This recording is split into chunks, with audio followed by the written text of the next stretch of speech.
you should have to wear a skirt so people don't take up-close pictures of your ass. And like, yeah, wearing a skirt with leggings is less revealing than just leggings, but leggings isn't bad. And even if it was, it's whatever you want to do with your own fucking body. I feel like the real issue is people taking up-close pictures of your ass rather than you being too revealing. Because it's just leggings or yoga pants. I don't fucking know, dude. Are they the same thing?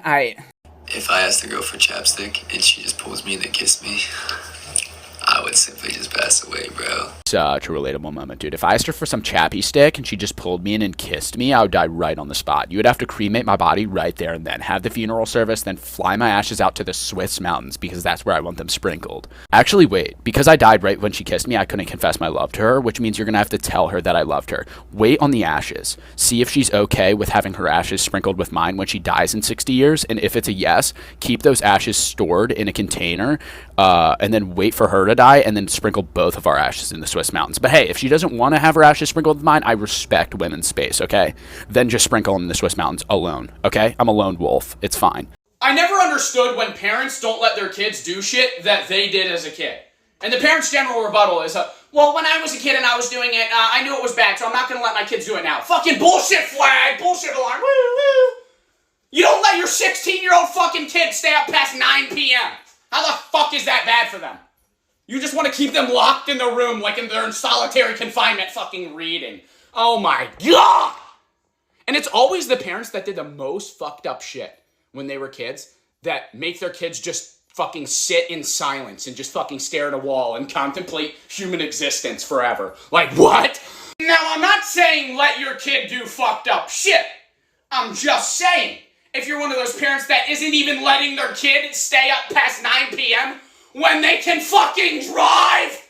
That doesn't make sense, you know what I mean? Everybody phones up past 6 p.m. Ah! There's no way home, and I have no mercy. There's no way up, so I'm going down. Still I keep on living, so you pull me closer. When I have no mercy, let's carry on. No reasons to stop it. I wouldn't do it on my own, I can't deny it. Still trying to build and trying to be. When we I'm gonna show you guys how to make the best juicy chicken ever to have in the fridge at all times throughout the week. Makes your life easier, put it on a salad, put it in some pasta, whatever you need, a little protein pick-me-up. There's no such thing as medium rare chicken. It's not steak. The chicken's either cooked or it's raw. That's raw. You can get salmonella from that. And what are you cooking the chicken in? That looks like molten metal. Are you cooking chicken mid-smelting metal? Now the outside's burnt and the inside's raw. That's not gonna taste good. What I don't get is, like, why have astronauts never been to the sun? Like, I know it's hot and all, but, like, go in the night. Like, go in the nighttime when it's not hot anymore. Yikes. Still gonna be hot in the nighttime. The Earth rotates. That's why you don't see the sun in the nighttime. The sun just doesn't disappear or get cold. It's still there. No matter what time of day they went, they would burn to death. The sun is very hot when you get close to it. We are on average 93 million miles away from the sun. I mean, it changes because we rotate in an ellipse, not a circle, so we're sometimes closer, sometimes farther. But still, we're that far! And it's fucking hot as shit sometimes, and you're like, damn, 95 degrees outside? Imagine if you were right next to it. You would literally die instantly.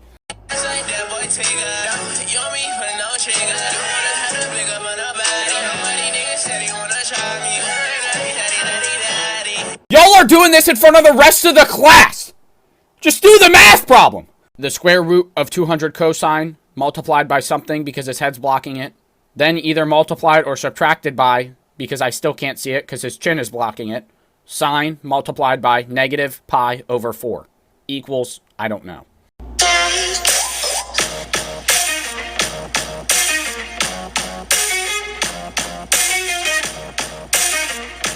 That's just not a natural reaction to somebody putting a head massager on you. I mean, it's a reaction, but I don't think if somebody put a head massager on my head, I would stick out my tongue and cross my eyes. Yeah, it feels good. It's a head massager, sure. But I don't think it feels that good. And why is this guy's reaction fear? He's pointing at her like he's seen Slenderman. And then this guy's reaction is like the basic stage TikTok reaction of like, oh, no fucking way. No fucking way that happened. Like, bro, it's not that serious. You put a head massager on her head. She faked a reaction. That's the video. I wanted to show you guys my lunch today, but I actually messed it up. I normally eat the peanut butter on the bottom rice cake, but I accidentally put it on the top rice cake today. So I'm gonna have to throw this away and redo it because I made it wrong. So that sucks. Or you could solve your issue by flipping it the fuck over, and now the peanut butter's on the bottom, and you don't need to make a whole new fucking sandwich. That's not even a sandwich, is it? It's because it's rice cakes, and sandwiches require... Do sandwiches require bread? A sandwich must consist of one slice of bread with filling placed upon it, or two or more slices of bread with filling between the two pieces. Additionally, 3, single or multiple pieces of bread cannot be rolled together like a burrito, wrap, or taco. And 4, the filling cannot be placed inside the ... February 22nd, 2019. That's also going to be a bland-ass crunch because it's rice cakes with just the slight taste of peanut butter and jelly. I don't think that would taste good.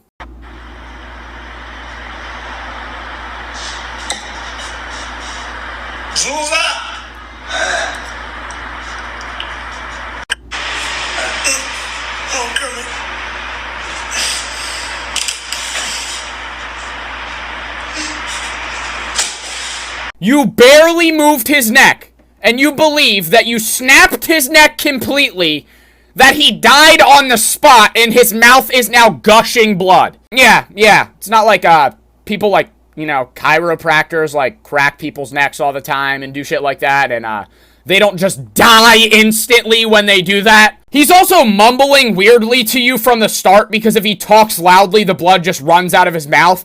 So I would have instantly been skeptical on what the fuck was happening.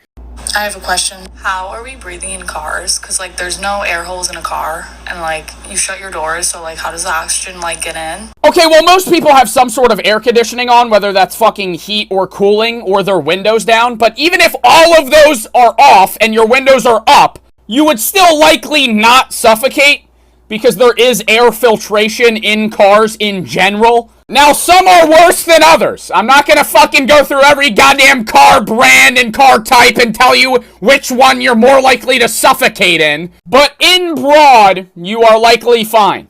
However, if you did sit in one with the windows up and all the air conditioning off and the car off for a while, you might feel a little lightheaded. And if there's a lot of people in that car at once, maybe you would suffocate. I don't know.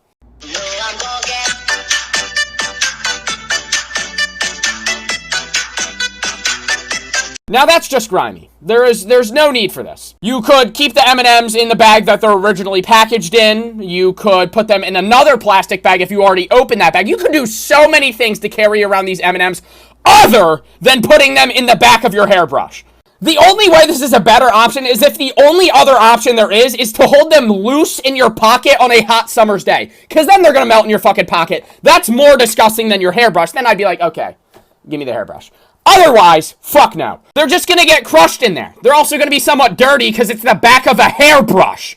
It's also like 12 M&Ms. I'd rather just eat them on the spot than put them in the back of my hairbrush or just throw them out. It's 12 M&Ms. You don't need to save them for later. Did you know you can tear a piece of paper, but you can't tear a metal cup? This is because the cup is made of metal, which is much harder to tear. Welcome to another episode of Fact or Cap, where we test things out to see if they are real or bullshit.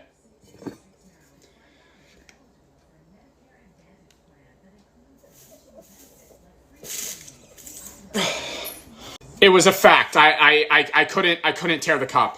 After so many requests, we are back with part 2 of Did You Know? In this episode, guys, did you know there is a muscle in the upper jaw that when tensed correctly can relieve stress and anxiety? It is called the temporomandibular muscle, and when tensed correctly actually relaxes the muscles in the upper back and tricks your brain into reducing stress levels. And we'll try together now, follow along. To begin, press the lips firmly together. Then slowly move the corners of your lips to your earlobes and pay attention to any sensation in the upper jaw. And to maximize the effect, part the lips slightly, exposing the teeth. At this point you should feel...